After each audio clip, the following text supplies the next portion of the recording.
8 years is a long time to sit on your mat. Every day is the same. Waiting, watching, hoping, not much changes. Sitting on his mat has become a way of life for the man in today's gospel. His life is stagnant. He's unable to see that the deep well of life is within him. He's convinced that life will bubble up outside of him, over there, in that magic pool of water. So he sits on his mat, waiting, watching, and hoping that things will change. There was a belief that this pool of water called Bethesda had healing properties, and that it could change one's entire life. It was said that every now and then an angel would stir the water. The water would begin to bubble, and the first one in the water would be healed. We have several of those pools in Canada. Little Manitou Lake is a small saltwater lake about 100 kilometers southeast of Saskatoon, Saskatchewan. The lake was formed by receding glaciers during the most recent ice age. It is fed by underground springs and has a mineral content high in sodium, magnesium, and potassium salts, due to it being a terminal lake. The salt content of the water gives it a density of about half of the Dead Sea, allowing bathers to float easily. Ted and I have been there and have spent time just floating and relaxing. The waters of Little Manitou Lake are the stuff of legends. It is said that Cree braves, desperate to escape the smallpox epidemic that had ravaged the tribe, first paid note of the lake in the early 1800s. En route from their disease-riddled settlement in the south to the Saskatchewan River, 3 Cree travelers camped out on the shores of Little Manitou Lake. Sickness had taken hold, though, and in delirium, one of them ventured down to the lake and collapsed in the mineral-rich waters, unable to move for an entire night. When he and his fellow travelers awoke, he found his fever had broken. His lesions had healed, and his strength had returned. Legend has it that the waters healed him, and the waters would eventually save his companions as well. Today, the First Nations, as well as many tourists, continue to bring sick people to the lake they named after the spirit Manitou. The hot springs in Banff, Alberta, is also believed to be another of our pools with healing properties. The mineral-rich hot springs are believed to have been discovered by the First Nation people more than 10,000 years ago and used for their healing properties. Today, people come from all around the world and continue to visit the Banff hot springs for health benefits.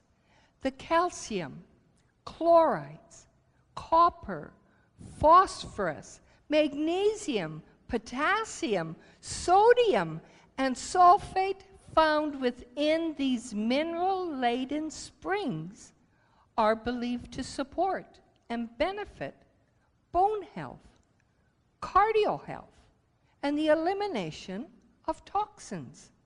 They are believed to ease symptoms of arthritis and post-operative disorders, as well as supporting and healing gastrointestinal conditions. The hot springs' health benefits also include improving brain function and boost the immune system. These are just a few benefits among so many more that I read about. Thousands of tourists come to visit these healing sites in Saskatchewan and Alberta each year. Some in the hope of a miracle, some because of curiosity, and some for simple pleasure and relaxation. Now back to the pool at Bethsaida. The man in today's gospel won't get up off his mat until he sees the first bubble in the pool. He is living an as soon as life. As soon as the water bubbles, then I will get up off my mat. As soon as I get to the water, my life will be better. As soon as I get into the water, my problems will be fixed. The pool of Bethsaida convinces us that our life is nothing more than our circumstances. It deceives us into believing that life is to be found outside ourselves. It tricks us into living an as soon as life. Many of us may know what that is like.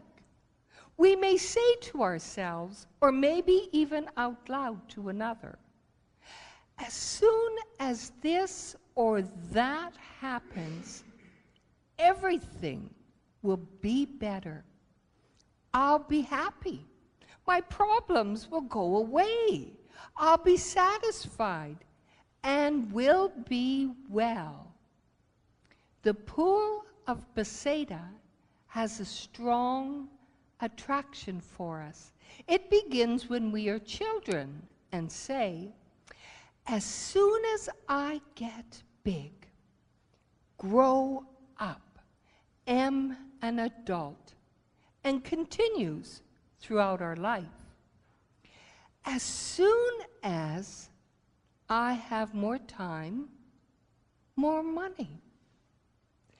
As soon as I feel better or get through this time in my life. As soon as I get back from my time away and can begin to refocus. As soon as I get over this grief and no longer feel sad. And this is one for me.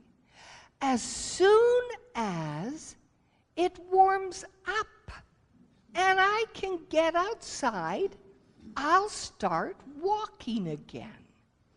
As soon as we can fill in the blank with most anything. The problem is there will always be a pool of Bethsaida.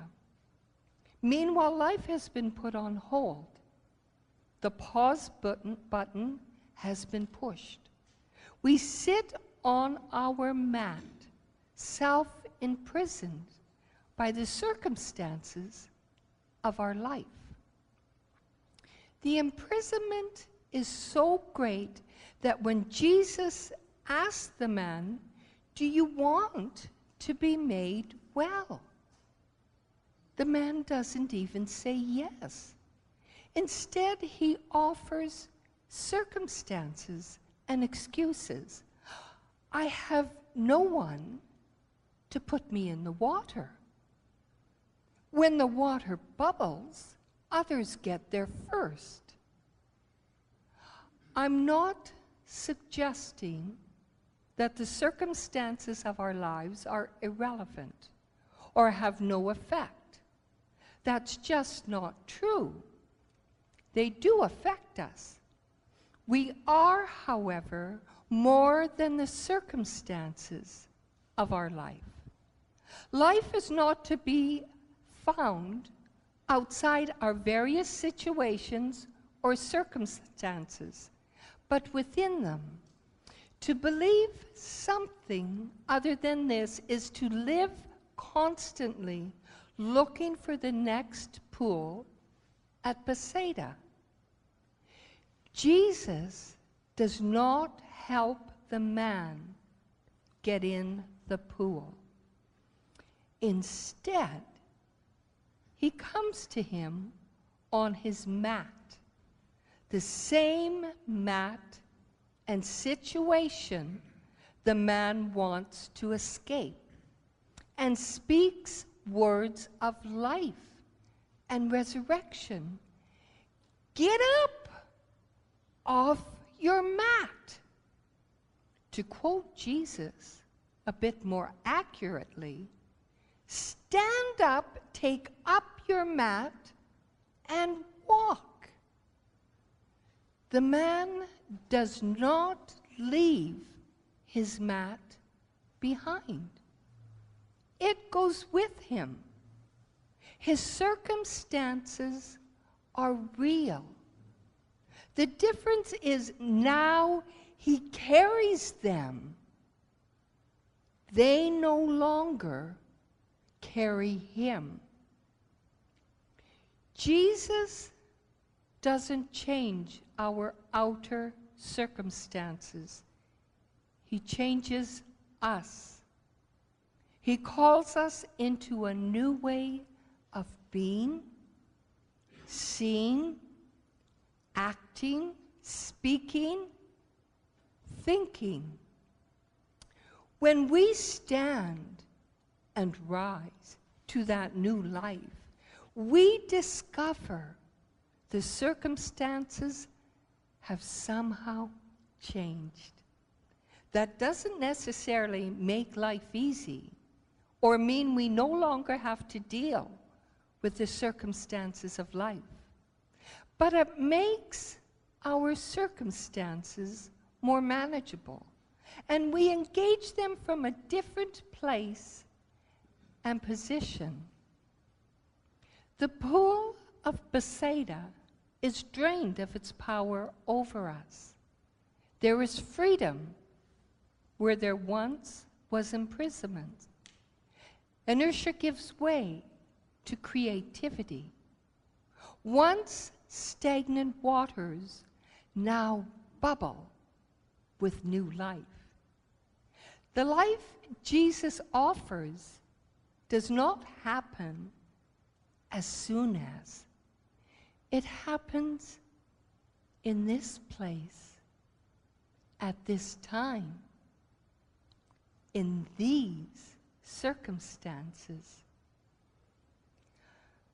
Are you sitting on your mat?